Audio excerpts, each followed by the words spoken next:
चलिए देखिए पदार्थ है ना कि पदार्थ किसे कहते हैं। यानी हमारे आसपास की प्रत्येक वस्तु जो स्थान घेरती है और इसका द्रव्यमान होता है पदार्थ कहलाता है। यानी ये पदार्थ की परिभाषा है कि हमारे आसपास यानी हमारे चारों ओर जो भी वस्तु रखा हुआ है सब का सब पदार्थ कहलाता है। यानी पदार्थ का है कि उसमें जो स्थान घेरे यानी पदार्थ उसे कहेंगे जो स्थान घेरे और उसमें द्रव्यमान होता है ना।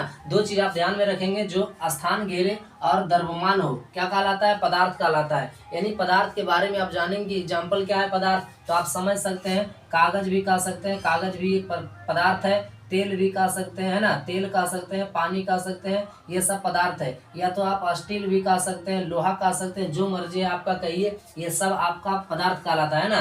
तो पदार्थ किसे कहते हैं आप समझ गए होंगे कि हमारे आसपास जो रखी हुई वस्तु है जो स्थान घेरे जिसमें द्रव्यमान हो पदार्थ कहलाता है ना।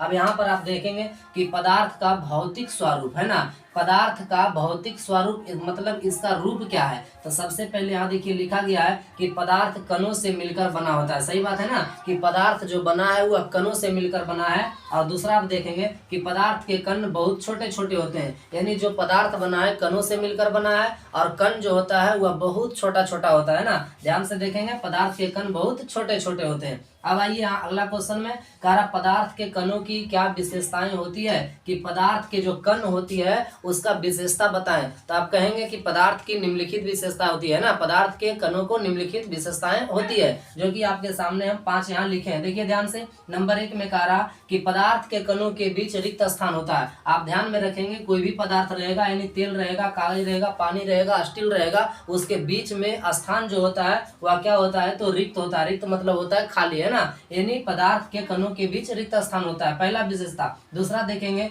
कि पदार्थ के कण निरंतर गतिशील होता है। यानी पदार्थ का जो कण होता है वह हमेशा गतिशील रहता है। याद रखेंगे कि पदार्थ का कण गतिशील होता है। तीसरा में आएंगे तो पदार्थ के कण अति सूक्ष्म होते हैं। ये ऊपर में आपको समझाया गया है कि पदार्थ का जो कण होता है वह बहुत छोटा होता है, जो कि यहाँ लिखा गया है ना यहाँ पर कि पदार्थ के कण बहुत छोटे छोटे होते हैं। चौथा में आप देखेंगे कि पदार्थ के कण एक दूसरे को आकर्षित करते हैं। यानी आकर्षित मतलब होता है जुड़कर रहना यानी मिलकर रहना है ना, पदार्थ के कण आपस में आकर्षित करते हैं। पांचवा देखेंगे कि ताप बढ़ने पर पदार्थ के कण की गति बढ़ जाती है। यानी पदार्थ को आप यदि गर्म करेंगे तो उसका कण जो होगा वह बढ़ जाएगा है ना, उसका गति यानी गति क्या हो जाती है बढ़ जाती है। ये आपका पदार्थ